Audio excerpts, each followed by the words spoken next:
करण वीतराग विज्ञान, नमो ताहि जाते भये अरहंतादि महान। करि मंगल करि हो महाग्रंथ करण को काज, जाते मिले समाज सब पावे निज पद राज। मोक्षमा प्रकाशक ग्रंथराज पर हमारी चर्चा है। प्रश्न है क्या आपका? हाँ बोलिए बोलिए।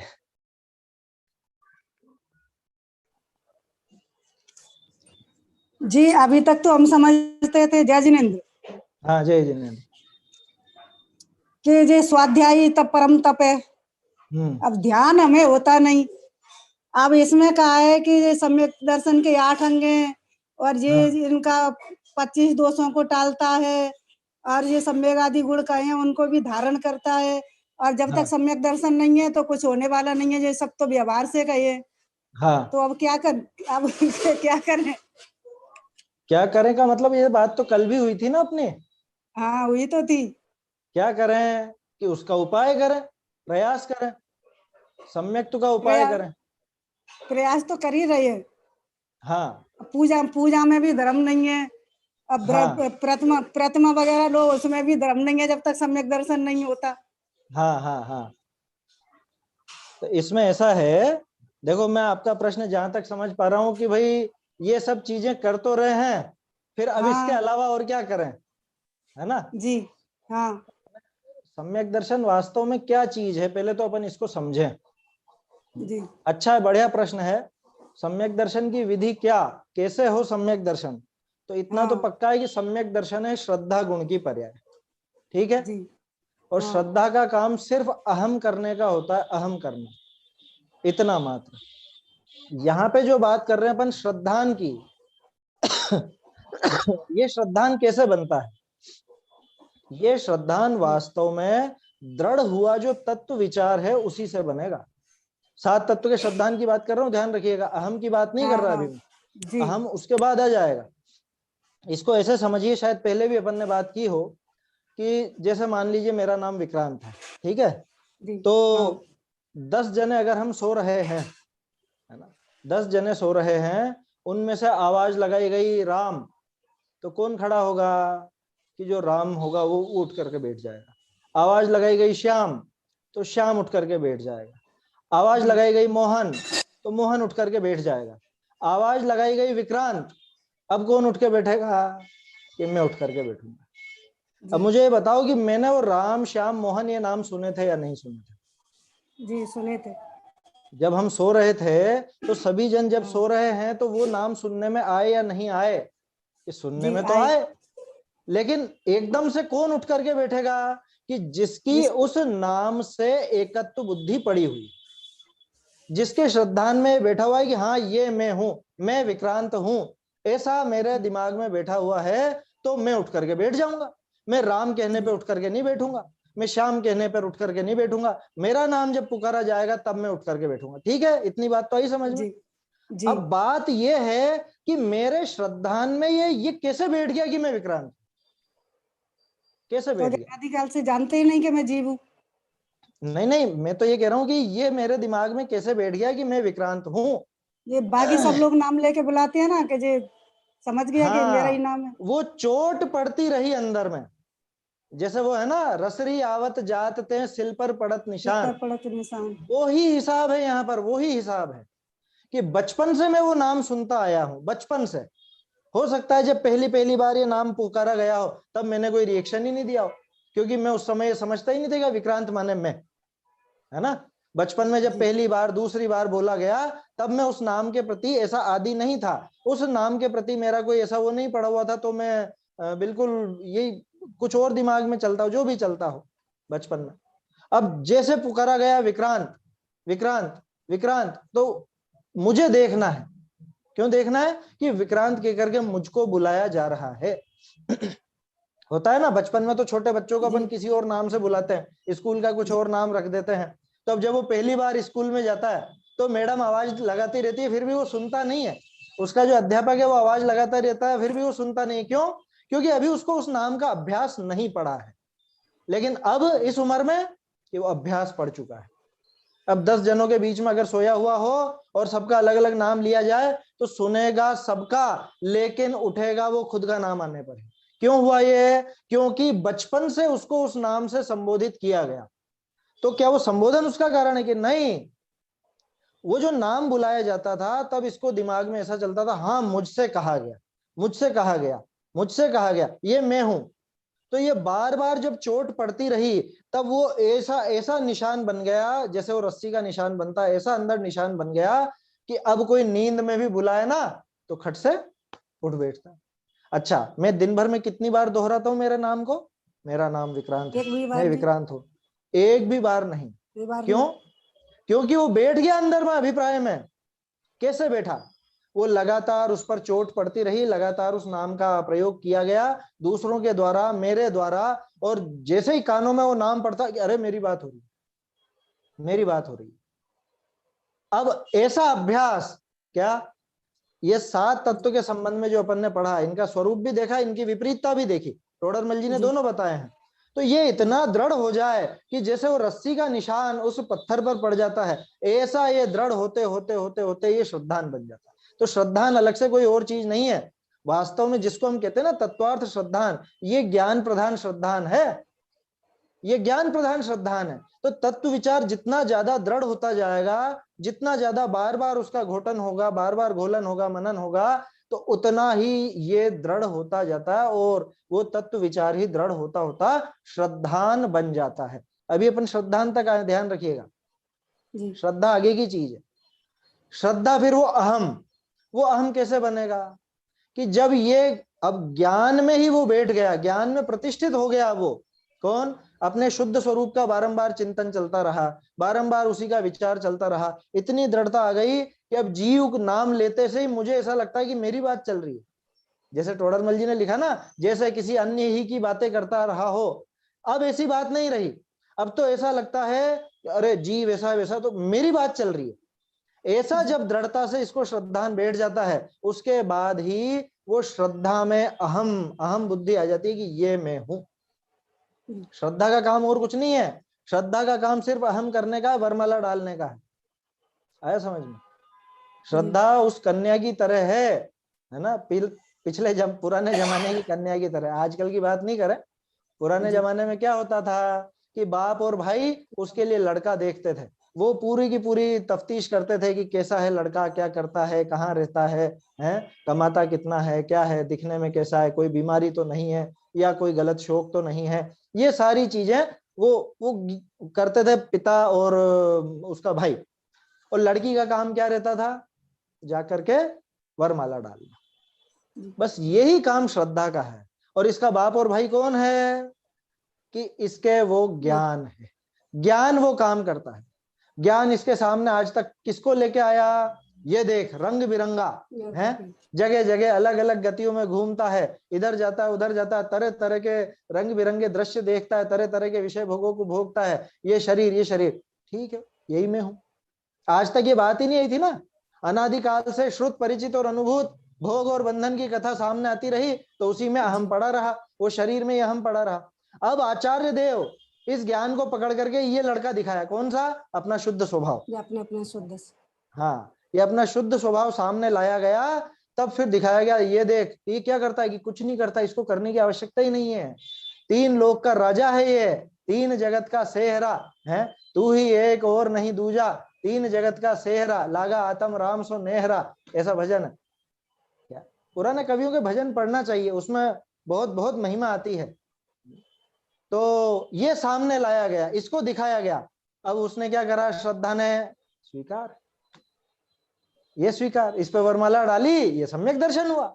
लेकिन ये वरमाला डलेगी कब? कि जब वो ज्ञान उसको बार बार सामने लेकर के आएगा। और ज्ञान कब सामने बार बार लेकर के आएगा? जब उसके सामने बार बार उसका वर्णन आए। तो तत्व विचार ही एकमात्र उपाय है, अन्य कोई उपाय नहीं। एकमात्र उपाय तत्व विचार। ये काम अपन करते रहें, बाकी सब चीज अपने आप स्वयं हो जाएगी, कोई दिक्कत नहीं है। क्या जो इसमें लगा रहेगा, तत्व विचार लगातार करता रहेगा, एक समय ऐसा आएगा कि पिछले कर्म का प्रवाह मंद पड़ेगा, कमजोर पड़ेगा, कर्मों की स्थिति अंतर कोड़ा कोड़ी सागर की रह जाएगी, वो सब प्रायोगिक लब्धि वगैरह वो जो काम है। और इधर इसकी दृढ़ता होते होते होते होते वो करण लब्धि का काम भी स्वयं हो जाएगा। जो कर्णानुयोग में उसके आवश्यक बताए गए हैं वो सब आवश्यक अपने आप होंगे, अपने आप। उनकी तरफ देखने से तो कुछ नहीं होगा है? कि मैं कर्मों का स्थिति बंधापसरण करूं और मैं कर्मों की स्थिति घटाऊं और कर्मों का अनुभाग घटाऊं, कि संक्रमण करूं या उपशम करूं या क्षयोपशम करूं, ये धूल भी नहीं कर सकता, कुछ नहीं कर सकता। आया समझ में? क्या है अपने हाथ में? पुरुषार्थ। पुरुषार्थ माने क्या? तत्व विचार। वो तत्व विचार, तत्व चिंतन ही अपने हाथ में। जैसे बचपन से वो नाम पुकारा गया, ऐसे लगातार ये तत्व विचार चलेगा, तब जाके वो पुराना मिटेगा। स्लेट होती है ना, अब स्लेट पे बहुत सारा लिख दिया बच्चे ने, अब नया लिखना हो तो कैसे लिखे?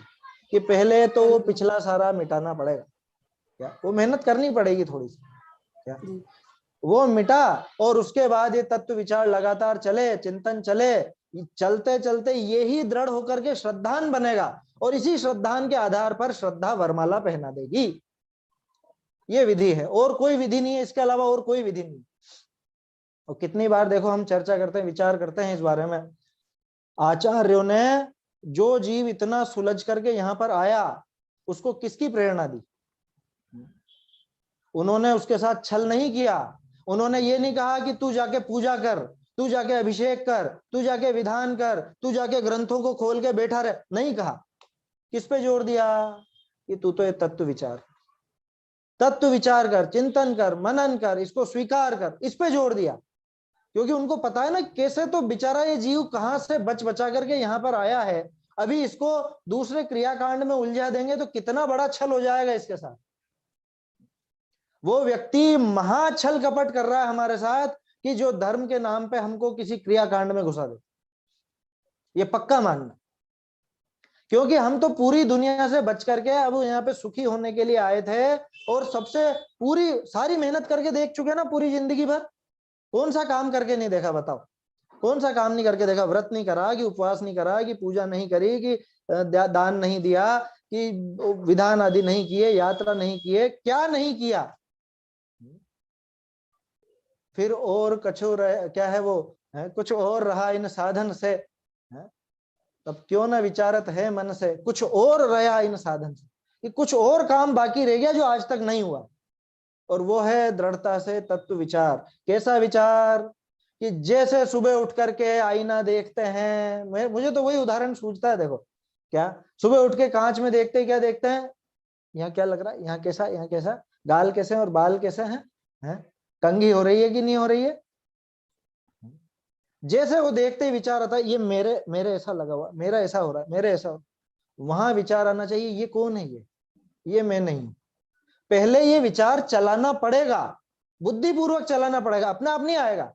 अभी हम ऐसे जीव नहीं है ना, ऐसे सरल परिणाम वाले जीव नहीं है, तो वो चलाना पड़ेगा, पहले जान करके खींच कर लाना पड़ेगा। टोडरमल जी का उदाहरण था ना, काटा हुआ वो बालक अन्य बालकों के साथ खेलता है, तो क्या करे कि या तो बालक इतना समझदार हो कि उसको कह दे कि भैया नहीं खेलना और वो मान जावे, और अगर बालक नहीं माने तो जबरदस्ती उसकी संगति बदली जाती है, उसकी वो संगति छुड़ाई जाती है, दूसरे स्कूल में डाला जाता है, उन बालकों से कह दिया जाता चलो फूटो यहाँ से, ये नहीं खेलेगा, आगे होकर के करना पड़ेगा। ठीक उसी तरह से हम दूसरे वाले बालक हैं, हम पहले वाले समझदार बालक नहीं है कि आचार्य देव ने कहा ऐसा करो और हो गया। हमें बुद्धि पूर्वक अपनी परिणति को सुधारना पड़ेगा, बुद्धि पूर्वक उधर से हटाना पड़ेगा। जब भी विचार आए कि मेरे ऐसा, हाथों हाथ ये विचार करना, अरे कौन मेरा है, ये कौन, ये जो नजर आ रहा है कांच में, ये मैं हूं, मुझसे ऐसा कह दिया, कोई बात नहीं, कषायवश आ सकता है, ऐसी उकाला भी ऐसा भी आ सकता है। फिर विचार करना, अरे किसको कहा, मुझे तो देखा ही नहीं सामने वाले ने मुझे देख ही नहीं सकता, वो कहेगा क्या, मुझसे क्या कहेगा? वो सामने वाले की बात मुझे लगेगी कि उसकी कोई कुछ जो काम किया जाएगा वो मुझे लगेगा, क्या लगेगा? मुझ में किसका प्रवेश है? कि मुझ में तो ये जो रागादि विकारी परिणाम होते हैं, ये विकारी पर्याय तक का मुझ में प्रवेश नहीं, तो अन्य की बात का या अन्य के कार्य का मुझ में प्रवेश कैसे संभव है? ये सारे विचार चलाने पड़ेंगे, बुद्धिपूर्वक चलाने पड़ेंगे। आया समझ? ये विचार चलेंगे तो अपने आप, है ना, यही है अपने हाथ में, इससे बढ़ के और क्या है अपने हाथ में बताओ। बाकी तो कर्मों की स्थिति देखो, कर्णानियोग से पूछोगे कि सम्यक दर्शन कब होगा, तो वो तो सीधे कहेंगे कि जब कर्म का उपशम होगा तब होगा। अब कर लो कर्म का उपशम, क्या करूं कर्मों में, देख सकते हैं क्या कर्म को जो मैं दबा दूं उनको, या उनका क्षय उपशम कर दूं या क्षय कर दूं, कैसे करूं? एक ही उपाय है, एकमात्र उपाय है, तत्व विचार, तत्व विचार और तत्व विचार, तत्व चिंतन। इसीलिए 9वें अधिकार में टोडरमल जी ने ये विधि बताई और पुरुषार्थ पर ही जोर दिया। पुरुषार्थ से ही मोक्ष प्राप्ति, ये लिखा, असली पुरुषार्थ, बाहर वाला नहीं, है ना। अभी शाम को आत्मानुशासन का स्वाध्याय चल रहा है, वहां पे वो धिक धिक वृथा पौरुषम ऐसा छंद आया कि पुरुषार्थ को धिक्कार है। कौन से पुरुषार्थ की बात की? कि जिसको तू लौकिक में पुरुषार्थ समझता है, बाहर में जो मैं ये कर सकता हूँ वो कर सकता हूँ, उस वाले को धिक्कार कहा है, इस वाले पुरुषार्थ को धिक्कार नहीं कहा है, ध्यान रखिए, है ना। वहां पे प्रकरण दूसरा है, वहां पुरुषार्थ का अर्थ भी दूसरा है। यहाँ तो पुरुषार्थ जो हमारा है स्वयं का, है ना, बुद्धि पूर्वक अपने उपयोग को दूसरी जगह से छुड़ाकर इधर लगाना, ये अपना पुरुषार्थ है, और उपयोग को उस दिशा में चलाते जाना, ये अपना पुरुषार्थ। तो जैसे बचपन से मैं मेरा नाम सुनते सुनते सुनते सुनते इतना दृढ़ विचार हो गया कि अब मुझे लगता है कि भले मैं दोहराता नहीं हूं लेकिन विक्रांत ऐसा कहते थे, क्या हुआ, कौन है? आया समझ में? ऐसे ही जीव, चेतन, आत्मा, ये बात सुनते ही कान खड़े हो जाने चाहिए। जो टोडरमल जी ने अपने को पहले इशारा दिया कि ऐसे सुनता है जैसे किसी तीसरे की ही बातें कर रहा, ऐसा काम नहीं होना। तो यही है, यही उपाय है, अन्य कोई उपाय नहीं है। बाकी सारे उपाय स्वयमेव बनेंगे, कर्मों की दशा अपने आप बनेगी, बाहर में जैसा जो कुछ होना है वो अपने आप बनेगा। अपने हाथ में तो वो तत्व विचार है, उसी का दृढ़ता से हम अभ्यास करते रहें तो वो सम्यक दर्शन की प्राप्ति होती है ना। और बाहर में ये सब चीजें अपने आप आती है। जब चित्त इतना कोमल हो जाता है तो बाहर में निशंकित, निकांक्षित आदि, ये जो 8 अंगों की बात आई, 25 दोषों को टालने की बात आई, या वो प्रशम, संवेग, अनुकंपा, आस्तिक्य की बात है, ये सब उसके जीवन में सहज रूप से नजर आने लगते हैं, अपने आप, अलग से नहीं करना पड़ता। जो अलग से इनको करने जाता है वो इनमें ही अटक के रह जाता है क्या, और उसमें संतुष्ट हो जाता है कि हाँ हाँ हो गया मेरा काम। जैसा आपने कहा था कि सब तो कर लिया, ये सारे ही तो कर रहे हैं, और क्या करें। है ना। तो वास्तविकता यही है, और कोई उपाय नहीं है, एकमात्र यही उपाय है, इसी से सम्यक दर्शन होगा। अरे भेद विज्ञानतः सिद्धा, सिद्धा ये किल केचन, अस्यैव भावतो बद्धा, बद्धा ये किल केचन। जे पूर्व शिव गए जाहि अरु आगे जे हैं, सो सब महिमा ज्ञान तनि, भेद ज्ञान तनि, तत्व विचार तनि, सो सब महिमा तत्व विचार की है, ऐसा मुनिनाथ ने कहा, उसी की महिमा है। और वास्तव में अपने को तो उपकार मानना चाहिए अपने जो आचार्य हो गए, विद्वान हो गए, टोडरमल जी जैसे, इन सबका, क्या कि इन्होंने कहीं पे भी हमसे छल नहीं किया, सही मार्ग बताया। बीच बीच में किसी ने कर दी हो तो कर दी हो मिलावट, बीच बीच में किसी ने अन्य कुछ उपाय भी बता दिए हो, लोगों को बेवकूफ बना दिया हो कि तुम तो ये कर लो और वो कर लो और सब काम हो जाएगा, इससे ही मोक्ष हो जाएगा तुम्हारा, इससे ही बहुत सुधर जाएगा। क्या ये शांति धारा का भी चल पड़ा, ये और चीजों का भी चल पड़ा, भक्तामर के पाठ का भी चल पड़ा, खूब चीजें आ गई बीच में, खूब क्रियाकांड आ गए, है ना। क्या करे, पंचम काल है ना, तो बीच में मिलावट भी आ जाती है, लेकिन तो भी हमको हमारे पुण्य के उदय से सच्चे देव, सच्चे शास्त्र, सच्चे गुरु, समझाने वाले इतने जबरदस्त आचार्य, ऐसे विद्वान टोडरमल जी जैसे, ये हमको मिल गए। अब तो कोई कमी रखनी नहीं चाहिए। क्या अब हमारी कमी रहेगी? रहेगी तो क्या, सब प्रकार से अवसर आ चुका है। इस अवसर में जो जीव पुरुषार्थ करते हैं वो निश्चित रूप से अपना कल्याण कर लेते हैं, और जो इस अवसर में अन्य चीजों में उलझ जाते हैं, शुभ भाव में उलझ गए, क्रियाकांड में उलझ गए, उनका क्या होगा कि मौका तो यही मिला था। आया समझ में? तो अब फिर तो जाने कितने भाव बाद मिलेगा फिर मौका, उसको क्या पता मिलेगा भी कि नहीं मिलेगा, क्योंकि जब मिला तब तो इसने कद्र नहीं की। तो इसलिए एक ही उपाय है, एकमात्र उपाय है, दूसरा कोई उपाय नहीं। बताओ और क्या कर लोगे, कैसे कर लोगे? कर्म दान मंडल विधान करूं मैं तो सारे कर्मों का नाश कर दूं, नहीं होने वाला, है ना। देखो उस पूजा विधान की कोई बात नहीं है, मैं तो बता रहा हूँ लोगों के दिमाग में ऐसा बैठा रहता है, शांति धारा से सब कर्म खिरा दूंगा, शांति धारा से कर्मों की निर्जरा हो जाएगी, शांति आ जाएगी। क्या पागलपन छाया हो। भक्तामर का पाठ करने से मेरा सब बढ़िया हो जाएगा। अरे क्या होता है बढ़िया और कहाँ होता है बढ़िया, ये तो विचार करो कि जगत का मुझ में जब कुछ प्रवेश ही नहीं है पाता, जगत से कोई वस्तु मुझ में आती नहीं, मेरी कोई वस्तु निकल कर बाहर जाती नहीं, तो किसमें क्या हुए, अनहोना तत्व हूं मैं तो। ऐसा दृढ़ता पूर्वक तत्व विचार चले तब जाकर के वो सारा जो मिथ्यात्व का घटाटोप छाया हुआ है अनादि काल से, वो सब उखड़ जाता है सारा। ये श्रद्धा की एक एक किरण, श्रद्धा की एक किरण जरा सी, श्रद्धा की क्या, वास्तव में तो ज्ञान की, वो ज्ञान की वजह से ही श्रद्धा की आई है। उससे वो अनादि काल की मिथ्यात्व की जो रात है उसका नाश हो जाता है, चुटकी बजाती। यही पद्धति है। मेरे ख्याल से यही था प्रश्न आपका, और हुआ होगा थोड़ा बहुत विचार इसमें, जैसा भी है ना। तो ये वास्तव में टोडरमल जी आदि का हमको उपकार मानना चाहिए कि इन्होंने मतलब अपने प्राणों की बाजी लगा करके हमको सही सही मार्ग बता दिया। जो नहीं होते तो कहाँ लहते रहते अविचारी, वो वाली बात है। श्री जिनकी धुनि दीप शिखा सम, जो नहीं होत प्रकाशन हारी, तो किस भांति पदार्थ पाती, कहाँ लहते रहते अविचारी। अगर नहीं मिलते ये शास्त्र अपने को, टोडरमल जी जैसे नहीं मिलते, तो वास्तव में अपनी भी दशा दूसरों जैसी ही रहती। उन्हीं में ही बस वो क्रियाकांड करके ही बस, हाँ हो गए, हो गया, हो गया, हो गया काम, अब क्या करें, और हो गया संतुष्ट, सब बढ़िया बढ़िया चल रहा, बढ़िया चल रहा। अरे बढ़िया कहाँ चल रहा है, मौत माथे पे खड़ी है, समय बीतता जा रहा है। क्या आगे ये इस तरह का संयोग, संयोग का मतलब ये सारे देवशास्त्र गुरु जो हमको मिले, ये मिलेंगे या नहीं, इसका कुछ विचार नहीं, और यहाँ पे गाफिल पड़ा है बिल्कुल उस क्रियाकांड की धमार में। कल देखा था ना अपन ने, उस क्रियाकांड की धमार में संतुष्ट हो रहा है। पंचास्ति काय संग्रह में जो शब्द आया था व्यवहाराभासी के लिए, कल ही की तो बात है शायद, तो धमार में। तो ऐसी धमार में अपने को पागल नहीं बनना है ना। कुछ छोड़ने की बात नहीं चल रही है, कोई और नहीं तो कुछ और अर्थ ले ले। आया समझ में, पहले ही बात कर चुके हैं कि ये तत्व विचार होने पर अपने आप ये सारी की सारी क्रियाएं तो अपने अनुसार बनेंगी बनेंगी, ये तो भूमिका के अनुसार होंगी ही होंगी, इनकी कोई मना नहीं है। लेकिन जोर किस पर रहना चाहिए, कि जोर तो इसका तत्व विचार पर ही रहेगा, तभी जाकर के काम होगा। कुछ भी काम करे वहां से तत्व विचार निकाले, है ना। अब तो अपनी पूजन भी इतनी आध्यात्मिक बन चुकी है, क्या पहले तो फिर भी इतनी पद्धति नहीं थी पूजा में अध्यात्म की।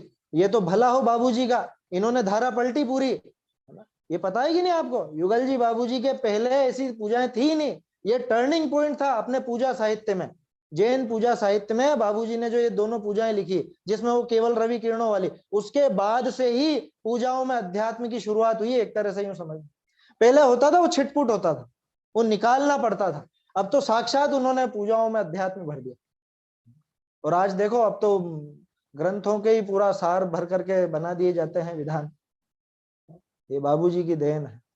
तो अपने को तो कुछ भी हो, अरे लेकिन उन्होंने दिया तो भी हमने उस अध्यात्म को भी क्या किया, उसको भी क्रियाकांड का ही काम करके मिट्टी पलीत कर दी उसने।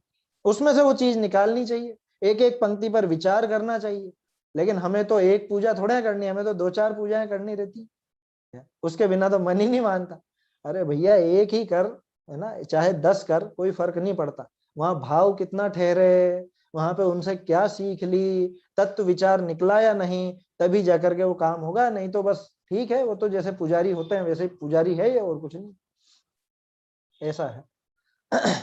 तो इसलिए तत्व विचार ही एकमात्र अपने करने लायक है, वही वास्तविक पुरुषार्थ है, और सम्यक दर्शन का उपाय भी वही है।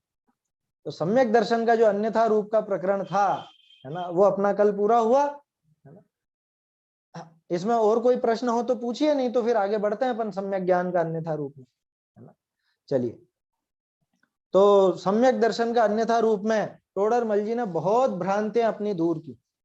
7 तत्व के संबंध में जो भ्रांति चलती है पढ़े लिखे लोगों की, वो अनादिकालीन नहीं थी। फिर से एक बार दोहरा लेते हैं कि जो चौथे अधिकार में 7 तत्व की भूल आई है, वो अनादि काल से चला आ रहा अग्रहित मिथ्यात्व है।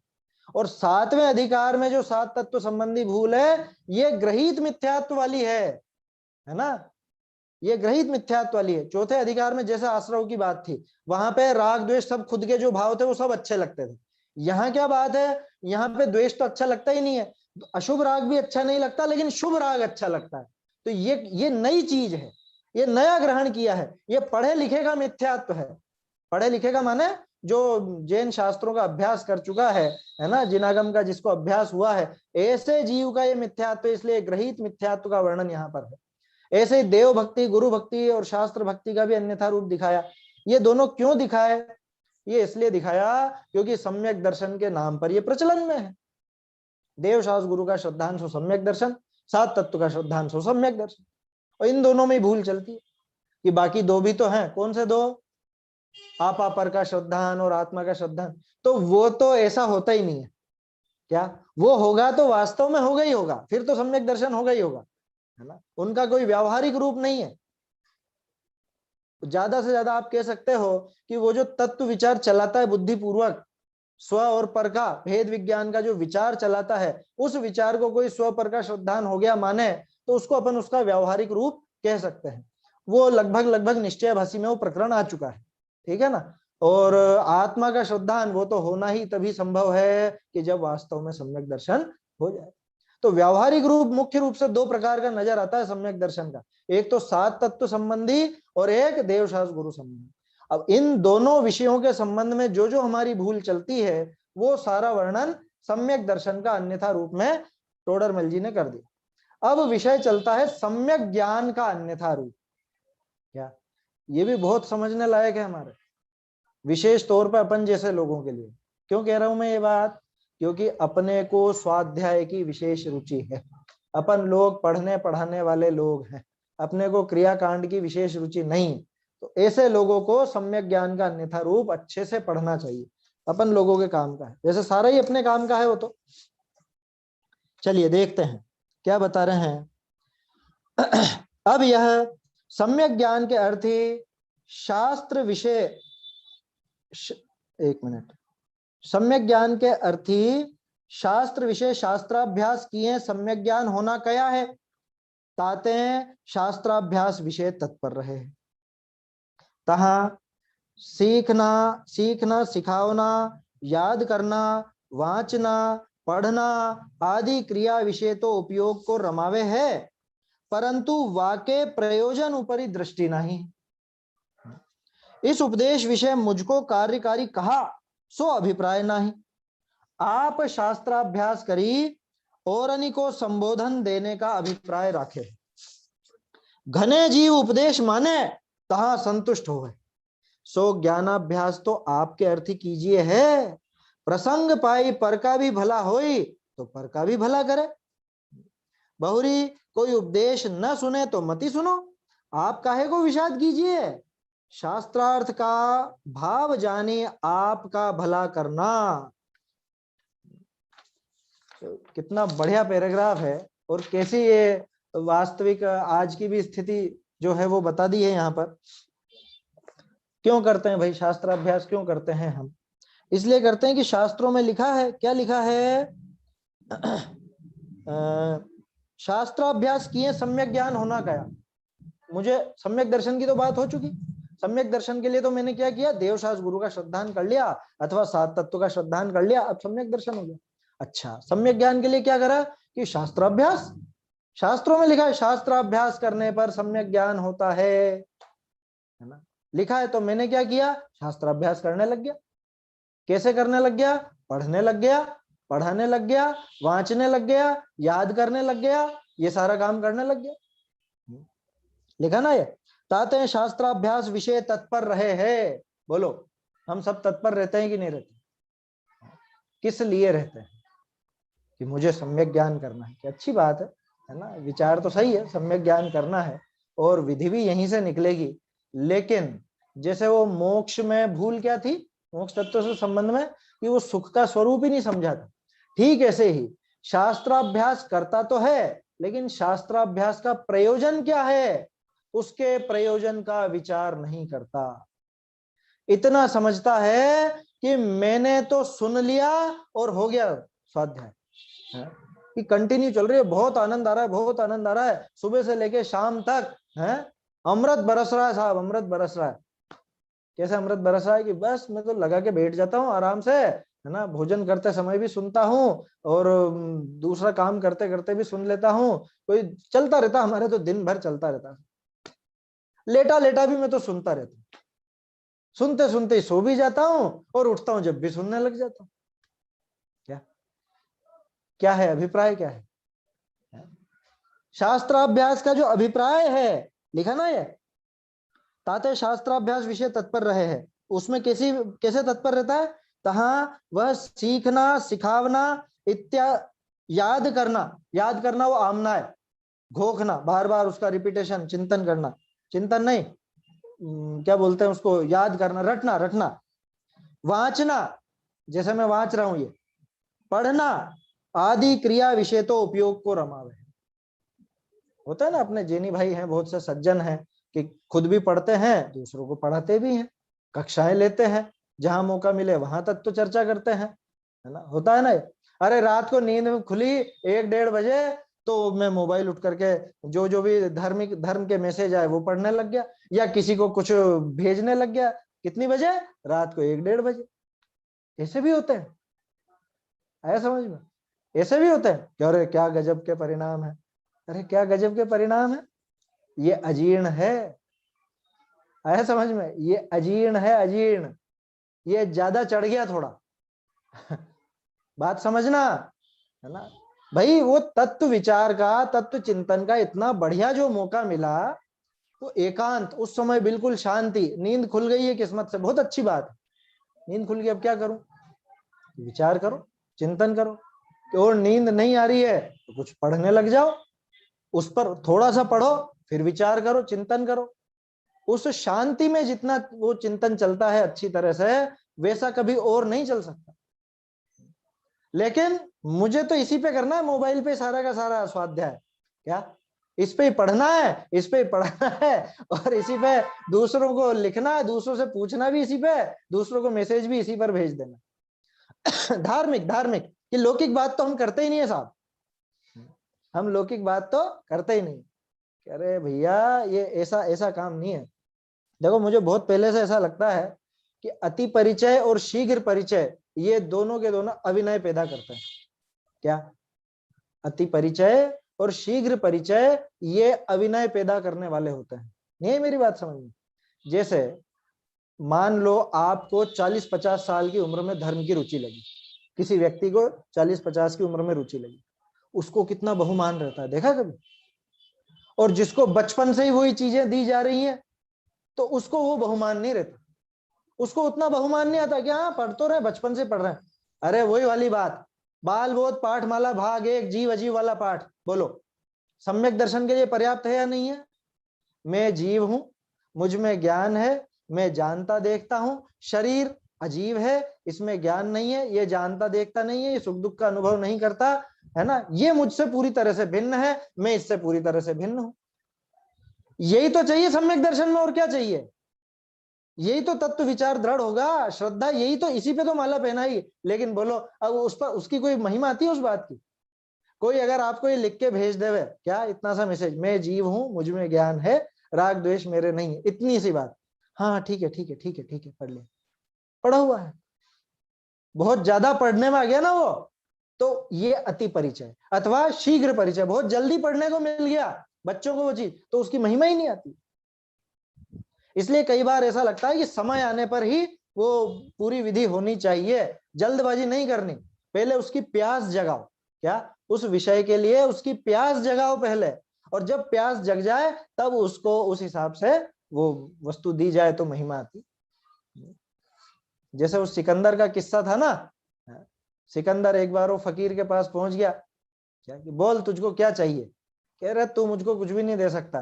कह रहे क्या बात कर रहा, मैंने पूरा विश्व जीता है और तू कह रहा है कि मैं कुछ भी नहीं दे सकता हूँ? कि अच्छा पूरा विश्व है तेरा, तो अगर मान ले कि जंगल में कभी फंस जाए और दूर दूर तक कोई पानी का ठिकाना नहीं हो, कुछ भी ना मिले, और मेरे पास 1 गिलास पानी हो, क्या क्या देगा उसके लिए? कि मैं उसके लिए 1000 मोहरे दे दूंगा सोने की? कि नहीं मैं नहीं देता, उस 1000 सोने की मोहरों के लिए 1 गिलास पानी नहीं दूंगा। कि मैं पूरा राज्य दे दूंगा, कि नहीं मैं पूरे राज्य को भी नहीं दूंगा, कि ये पूरी दुनिया जो मैंने जीती है, जितना मेरा साम्राज्य है, वो सारा का सारा तेरे को दे दूंगा एक गिलास पानी के लिए। तो बोल तेरे उस पूरे साम्राज्य की कीमत कितनी? एक गिलास पानी के बराबर नहीं चाहिए तेरा राज्य, एक गिलास पानी के बराबर भी तेरी उसकी कीमत नहीं है, क्योंकि मैं चाहूं तो उस समय भी मना कर जाऊं कि नहीं देना। बोलो, बात समझ में आई? तो इतनी प्यास जगे, क्या इतनी प्यास जगे, तब जाकर के अपने आप उसका बहुमान आता है। तो ऐसे ही जो हमारे ग्रंथ हैं, समय सार आदि, मोक्ष महाप्रकाशक आदि, ये बचपन से बच्चों को पढ़ाने का मैं मना नहीं कर रहा हूं, लेकिन पहले उसकी प्यास जगाई, है ना। और वो प्यास जगाने का तरीका है कि उसको प्रेम से धीरे धीरे समझाएं। असल में हम देखा देखी उनको सब शुरू से बचपन से कराने लग जाते हैं ना। देखा है मैंने, छोटे छोटे से बच्चे रहते हैं 4-4 5-5 साल के, उनको धोती हुई और दुपट्टा पहना के ले जाएंगे, उनको उसी काम में लगा देंगे कि आओ तुम भी कर लो, पूजा कर लो, अभिषेक कर लो, प्रक्षाल कर लो, उसी चीज में लगा देंगे, वो धमार धमार में लगा देंगे बस। अब उसके बाद उसको क्या रुचि? हाँ मैं तो बचपन से कर रहा हूँ धर्म, खूब धर्म कर रहा हूं मैं, आप क्या करते हो? अब बोलो क्या क्या मजा आएगा उसको, या क्या उसको समझ में आएगा? उसको मंदिर जल्दी ले जाने की जरूरत नहीं है ना। बहुत से लोगों को मेरी बात अटपटी लगेगी, लेकिन ध्यान दीजिएगा, बहुत से लोगों की आदत रहती है ना, छोटा सा बच्चा रहता है 5-6 महीने का, वो क्या समझता है बताओ, क्या समझता है वो? और हम उसको उठा करके गोद में ले जाएंगे, अरे चलो बेटा मंदिर चलो, वहां पे भगवान को ढोक दो, घंटी बजाओ, ये करो वो करो। दूसरे जो पूजा कर रहे हैं, दूसरा जो दर्शन कर रहा है, उसका ध्यान अलग भटकेगा, है ना, ये चिल्ला चोट मचाएगा, उनका ध्यान भटकेगा। तो एक तो उनका उपसर्ग, ठीक है, उपसर्ग क्या, उन पर अंतराय आया, अंतराय बांधा ना। दूसरा भगवान के अभिनय, क्योंकि आप भी वहां पर उसके कारण दर्शन नहीं कर सकते हो। और वहां मंदिर में अगर वो मान लो सुसु पोटी कर देगा तब, तो कोई जल्दी नहीं है ले जाने की, है ना। मेरी बात पर गौर कीजिएगा, हो सकता है बहुत से लोग असहमत होंगे इस बात से। मैंने खुद ने ये काम किया है, खुद ने किया, मतलब मैं नहीं लेके गया बचपन में। लोग कहते थे अरे बच्चे को क्यों नहीं लेके जाते? जब वो 1-1.5 साल का, 2 साल का समझने जैसा हुआ, तब मैं शाम को अकेले में ले जाता। दूसरों के सामने नहीं ले जाना। क्यों नहीं ले जाना? आप क्या करने ले जा रहे हो बताओ, अभिप्राय क्या है? क्या करने के लिए ले जा रहे हैं हम? दर्शन कराने ले जा रहे हैं कि दूसरों को दिखाने ले जा रहे हैं कि हाँ हाँ हमारे बच्चे को हम लाए? वो तो अभी समझता ही नहीं है। 1 साल का बच्चा क्या समझता? आप उसको घर पर नमोकार सिखाओ, उनको उसको जिज्ञासा जगाओ, अरे भगवान ऐसे होते हैं गजब के, 3 लोक का सबका ज्ञान होता है कि तूने क्या खाया आज, कल क्या खाएगा, बड़ा होने पे क्या खाएगा, वो चीज वो जो बनी है वो रोटी, उसका गेहूं कहाँ से आएगा, और खाएगा तू कितना बड़ा हो जाएगा या कितना बड़ा नहीं होगा। ये सब जानते भगवान। फिर उसको जिज्ञासा लगेगी ऐसे भगवान, कहाँ है ऐसे भगवान? कि मैं जाता हूँ रोज दर्शन करने जाता हूँ, कि मुझको भी देखना। जब उसका मन हो जाए तब फिर उसको कि नहीं मैं तुझको नहीं लेके जाऊंगा। कि क्यों, मुझे क्यों नहीं ले जाओगे? कि तू वहां मस्ती करेगा, तू वहां शोर करेगा। कि नहीं मैं चुपचाप रहूंगा, मैं बिल्कुल शांति से चलूंगा। कि पक्का?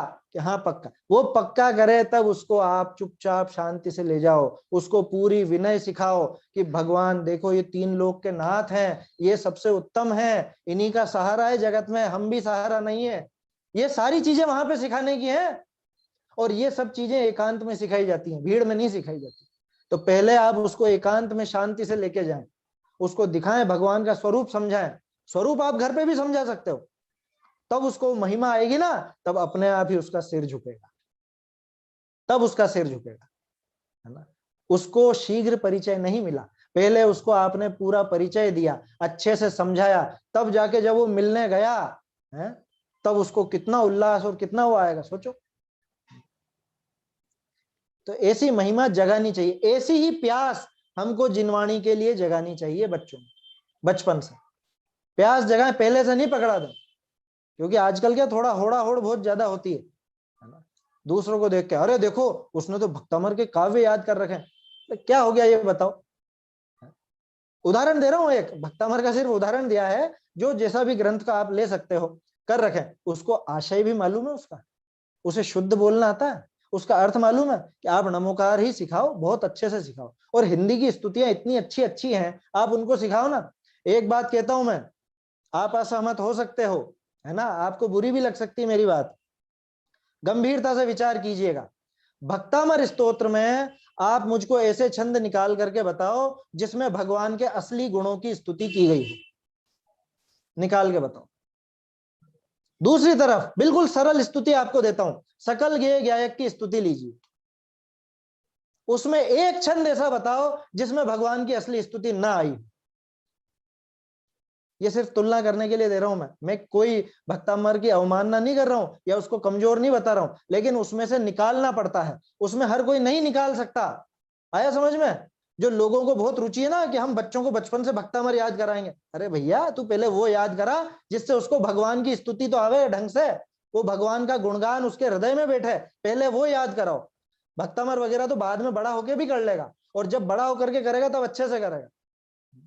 आप ये मत समझना मैं भक्तामर के विरोध में, मुझे पूरा याद है, पूरा आता है मुझको, नंबर से याद है ना। लेकिन मैं एक विचार दे रहा हूं कि आप विचार कीजिए हमारी रुचि किधर की है। ये टोडरमल जी यहाँ पे यही बताना चाह रहे हैं क्या, इन क्रियाओं में उपयोग को रमाओ लेकिन उनके प्रयोजन के ऊपर दृष्टि नहीं है।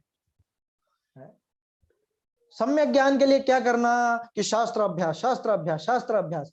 पहले वो प्यास जगाओ, उसका प्रयोजन मालूम पड़े कि मुझे शास्त्र अभ्यास क्यों चाहिए, क्यों करना है मुझको शास्त्र अभ्यास है कि नहीं, उससे बढ़िया रहेगा सम्यक दर्शन होगा, सम्यक ज्ञान हो जाएगा, इसलिए कि नहीं होने वाला, कुछ भी नहीं होने वाला। क्यों मैं सम्यक ज्ञान के लिए पढ़ रहा हूं फिर भी नहीं होने वाला, कि हाँ क्योंकि तुझे तो ये लग रहा है कि हाँ मुझे सम्यक दर्शन चाहिए, मुझे सम्यक ज्ञान चाहिए, इसलिए कि भ्रम में अभी भी प्रयोजन सही नहीं भाषित हुआ कि आज तक मैं कुछ ऐसी चीज नहीं समझ पाया हूं जिसकी वजह से मेरा सुख मुझसे दूर है, मैं आज तक दुखी बना हुआ हूं, तो कुछ ना कुछ भूल मेरे अनादिकाल से पड़ी हुई है, मुझे वो भूल दूर करनी है। संभवतः इन शास्त्रों में मुझको वो रास्ता मिल जाएगा, संभवतः मुझको वो बात यहां पर पढ़ने को मिलेगी, इसलिए मुझको ये शास्त्र पढ़ना है। क्या लिखा था टोडरमल जी ने, कहां पर, श्रोता का स्वरूप। क्या विचार चले सबसे पहले, मैं कौन हूं, कहां से आया हूं, ये जो भाव हैं ये कैसे बन रहे हैं, इनका क्या फल होगा, इत्यादि सब बातों का विचार करके मुझे मेरा कुछ हित हो सो कार्य करना, ऐसे विचार से शास्त्राभ्यास में उद्यम हुआ। यही है ना श्रोता के स्वरूप में। मैंने थोड़ी सी पंक्तियां सरल करके बोल दी हैं, बाकी भाव ये का यही है। सबसे पहले उसको दिमाग में ये बात उठनी चाहिए, कौंधनी चाहिए कि मुझे मेरे प्रश्नों का जवाब क्यों नहीं मिल रहा, कौन हूं मैं। ये कहते हैं कि मैं विक्रांत हूं, ये कहते हैं कि मैं पुरुष हूं, ये कहते हैं कि मैं पति हूं, ये कहते हैं कि मैं पिता हूं, ये कहते हैं कि मैं पुत्र हूं, ये कहते हैं कि मैं फला फला हूं, मैं जैन हूं, ये कहते हैं कि मैं अभी शास्त्र का ये व्याख्यान कर रहा हूं, मैं विद्वान हूं। कौन हूं मैं, इन सब में मैं कौन हूं, ऐसा विचार चले। ये जो भाव हो रहे हैं ये क्या है, ये सुबह सुबह मैं खुद को देखता हूं, क्या ये वास्तव में मैं हूं या ये कोई और है। ये जो मुझे एकदम से गुस्सा आ गया, ये जो मुझे एकदम से हंसी आ गई, ये क्या है, ये मेरा स्वभाव है क्या। ये सब चीजें बोलो पढ़ी कि नहीं पढ़ी पहले कषाय वाले पाठ में, बाल बोध भाग 2 में। स्वभाव के विपरीत भाव को विभाव कहते हैं। विभाव माने क्या कि जो हमेशा साथ में न रहे वो विभाव है, स्वभाव हमेशा साथ में रहता है। तो ये मुझे जो गुस्सा आया, ये जो कषाय, ये जो हास्य आदि हुआ या और बातें हुई, ये जो संतुष्टि का भाव, ये हमेशा तो नहीं रहता, तो इसका मतलब ये मेरा स्वभाव नहीं है। तो फिर मेरा स्वभाव क्या है, कौन हूं मैं, कैसा है मेरा स्वभाव। ऐसी जब उसको प्यास जगे है, ऐसा जब वो उत्तर ढूंढना चाहे, वो उत्तर मुझे यहां मिलेगा, शास्त्र में मिलेगा, इसलिए मुझे शास्त्र का अभ्यास करना है। ये शास्त्राभ्यास का प्रयोजन है। आया समझ में। फलतः सम्यक ज्ञान भी होगा, लेकिन मेरे तो दिमाग में क्या, जैसे कोई कुछ इकट्ठा करना चाहता हूं ना, ऐसे मैं सम्यक दर्शन को, सम्यक ज्ञान को, सम्यक चरित्र को इकट्ठा करना चाहता हूं। ऐसे इकट्ठा नहीं होगा। हॉबी होती है ना किसी की, हॉबी क्या, वो कुछ कुछ इकट्ठा करने की, कोई डाक टिकट इकट्ठा करता है, कोई पुस्तकें इकट्ठा करता है, बहुत से छोटे बच्चे होते हैं वो क्या बोलते हैं उनके, वो इरेजर आते हैं तरह तरह के डिजाइन वाले, वो इकट्ठे करते हैं, पेंसिल इकट्ठी करते हैं। बस ऐसे मुझे रत्नत्रय लेना है, मुझे तो रत्न, करेगा क्या लेकर के, ये तो बता, क्यों लेना चाहता है, रत्नत्रय क्यों चाहिए, क्यों चाहिए सम्यक दर्शन, क्यों चाहिए सम्यक ज्ञान, और ये शास्त्राभ्यास क्यों चाहिए, ये सारा का सारा इसके प्रयोजन में गर्भित है। तो हमें ये प्रयोजन क्लियर होना चाहिए तब जाकर के सूखा शास्त्राभ्यास नहीं होगा, फिर बिल्कुल उसका जो रस है वो निकल करके सामने आएगा, उससे तृप्ति होगी। अब यहां तो क्या है कि शास्त्राभ्यास में तत्पर हूं। मैं क्यों तत्पर हूं? क्योंकि शास्त्र में लिखा है शास्त्राभ्यास करने पर सम्यक ज्ञान होता है। मुझे तो सम्यक ज्ञान इकट्ठा करना, सम्यक ज्ञान चाहिए। सम्यक ज्ञान के लिए मैं शास्त्राभ्यास करने लग गया। क्या करने लग गया शास्त्राभ्यास में? पढ़ने लग गया, पढ़ाने लग गया है। क्या लिखा है? सीखना सिखाओ ना। मैंने सीखा भी सही, शास्त्री करी। अब सिखाना, अब मैं आपकी क्लास ले रहा हूं। क्या ये बिल्कुल अपने पर घटित हो रही है सारी बात, अपन सब पर, है ना। सीखना सिखाओ ना, उसके बाद याद करना। ये याद करने पर चली थी वो सारी बात, भक्ता राधी की और वो सब। तो वाचना, ये बांचना, अपन मूल ग्रंथ से पढ़ रहे हैं, बांचना। पढ़ना, अकेले में बैठ करके, एकांत में बैठ करके पढ़ना, इत्यादि क्रिया और भी लगा लीजिए, है ना। आमना, धर्मोपदेश वगैरह सब आ जाएंगे इसके अंदर। इनमें तो उपयोग को रमावे है, परंतु वाके प्रयोजन ऊपरी दृष्टि नहीं है कि इसका प्रयोजन क्या था। ये हम जो दिन में ये स्वाध्याय कर रहे हैं, इसका प्रयोजन क्या है? क्या प्रयोजन है? आपका प्रयोजन क्या है? कि हाँ रोज 3 टाइम करनी चाहिए स्वाध्याय, तो कर रहे हैं, या टाइम पास नहीं हो रहा तो इसलिए बैठ के क्या करें, और कुछ काम नहीं है, अभी तो फ्री बैठे हैं, पढ़ लिया, सुन लिया। क्या प्रयोजन है? कि सुनना अच्छा रहता, अच्छा पुण्य पुण्य बनता, पुण्य बनता। क्या प्रयोजन है? अगर ये प्रयोजन है तो सारा झूठा। मेरा क्या प्रयोजन है? अरे लोग बाग, इतने लोग, जगह जगह के लोग बैठे हुए हैं, लोग मुझे जानेंगे क्या, मेरी तारीफ करेंगे। अगर ऐसा प्रयोजन है, ये खोटा प्रयोजन है, सांसारिक प्रयोजन है, पक्का मान के चलना। सांसारिक प्रयोजनार्थ धर्म धारक व्यवहाराभासी की श्रेणी में जाएगा अगर ये प्रयोजन रखेंगे। आया समझ में? तो सबसे पहले शास्त्राभ्यास का प्रयोजन क्या, अगर ये हमारे दिमाग में क्लियर हो जाएगा, तो फिर वो जो शुरू से अपन ने बात की थी ना, सुबह से लेके शाम तक हमारा तो शास्त्राभ्यास चलता है, फिर वो सुबह से शाम तक नहीं चलेगा, फिर वो प्रयोजन मुख्य हो जाएगा। तो वो उसमें से चुन करके जो खास बात है उस पर विचार चलेगा, उहापोह होगी, उसमें से ग्रहण होगा, श्रद्धान बनेगा, और तद अनुसार श्रद्धा भी बनेगी। शास्त्र अभ्यास करने का हमारा उपयोग अन्य जगह नहीं भटके, और इसी में लगा रहे, इसलिए शास्त्र अभ्यास करने का भाव आता है। ये असली प्रयोजन नहीं है। तो फिर कैसे करें? क्या ये असली प्रयोजन नहीं है। नहीं, तो दूसरी जगह नहीं भटके, दूसरी जगह नहीं भटके तो ठीक है, दूसरी और कुछ में लगा लो आप। नहीं, इसको मन को तो अपना अवलंबन अपने शास्त्र में लगाना चाहिए, और नहीं फालतू रहेंगे तो किसी और विचार आएंगे। हाँ, और विचार आएंगे, बिल्कुल सही बात है। दूसरों से बचने के लिए हम यहाँ पे शास्त्राभ्यास कर रहे हैं, ठीक है। हाँ। लेकिन ये तो अन्य से बचने का अभिप्राय हुआ ना। हाँ, नहीं, माल फिर अपना निकालने हित का अभिप्राय कहाँ हुआ? नहीं, अपना हित तो इससे ही होगा ना, ये पक्का हाँ। विचार आ गया, अपना हित का मार्ग है वो पकड़ ले, अब और को हटाओ दिमाग से। हाँ, तो इसीलिए लेकिन उस पर विचार करेगा कि नहीं करेगा? विचार पढ़ने के बाद सामने आई बात तो उसका विचार चिंतन तो चलता ही है ना, पढ़ा हाँ, तो है। यही तो कह रहा हूं मैं कि वो सिर्फ सुनना सुनना सुनना लगा रहे दिन भर, वो नहीं है। नहीं, सारे दिन अपना भी आ जाता, तुरंत आता। हाँ, कि पढ़ने तत्काल उस पर विचार चले, बाद में भी विचार चले, सोने के पहले, उठने के बाद, जब जब मौका लगे तब विचार चले। अरे मैं शायद पहले भी मैंने ये बात कही होगी, ये जो अभी हम कर रहे हैं ना, ये वास्तव में सिर्फ थ्योरी है। थ्योरी क्या? थ्योरी और प्रैक्टिकल होता है ना स्कूल में, है जैसे कंप्यूटर की क्लास में थ्योरी में पढ़ाने का क्या क्या फायदा है उसका?